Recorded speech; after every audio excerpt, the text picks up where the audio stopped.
If the curves this and this intersect at right angles, आपको बोला ये दोनों कर्व राइट एंगल पे इंटरसेक्ट करते हैं तो 3 टाइम्स ऑफ ए स्क्वायर का वैल्यू। देखो अगर ये दोनों कर्व 3 राइट एंगल पे इंटरसेक्ट करेंगे तो इन दोनों के स्लोप का जो प्रोडक्ट है वो जो पॉइंट ऑफ इंटरसेक्शन है वहां पर जो स्लोप आना चाहिए, दोनों का स्लोप का प्रोडक्ट वो -1 आना चाहिए।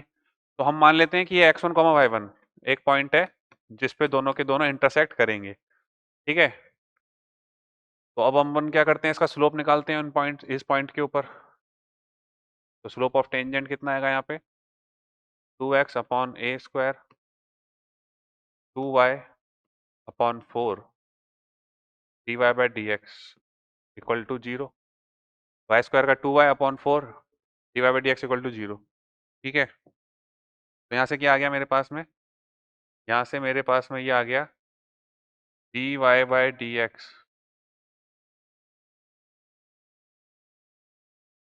y by 2 dy by D X y by 2 dy by D X equal to में माइनस ऑफ 2x अपॉन में a square, minus of 2x upon में a स्क्वायर। तो dy by D X equal to में 2 को ऊपर भेजो -4x upon में y times a square, ठीक है। ये आ गया। अब x1 y1 पे बात कर रहे हैं तो सिंपल है, x1 y1 ले लो आप, कितना आएगा -4x1 अपॉन में a स्क्वायर इंटू y1। तो ये तो स्लोप आ गया आपका। अब y cube equal to 16x की बात करो, तो y क्यूब अगर 16x की बात करेंगे तो ये आ गया अपने पास में एक तो m1। अब y क्यूब इक्वल टू की बात करो तो 3 times y square dy by D X equal to 16। तो dy बाई डी एक्स की वैल्यू कितनी आएगी 16 अपॉन 3y स्क्वायर।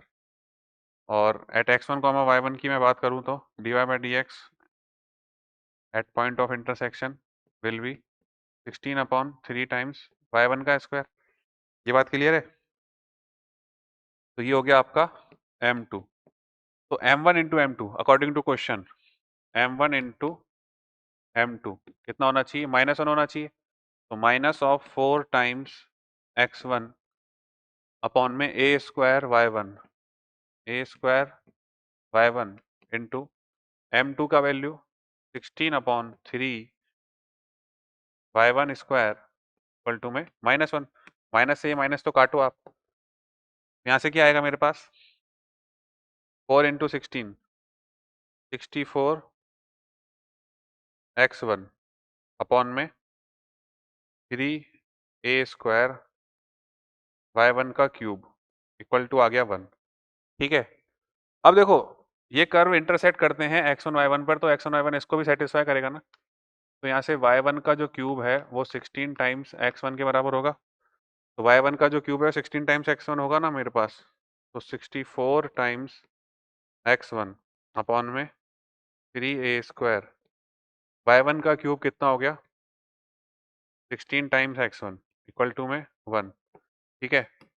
तो यहाँ पर x1 से x1 कट गया, 16 से इसको 4 टाइम्स काटो तो 4 upon 3 equal to a square. तो आपसे किसकी वैल्यू पूछी थी 3 टाइम्स a स्क्वायर की वैल्यू पूछी है ना, तो 3 टाइम्स a स्क्वायर का वैल्यू कितना हो जाएगा 4 हो जाएगा।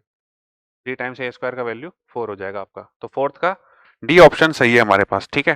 क्वेश्चन नंबर फोर्थ में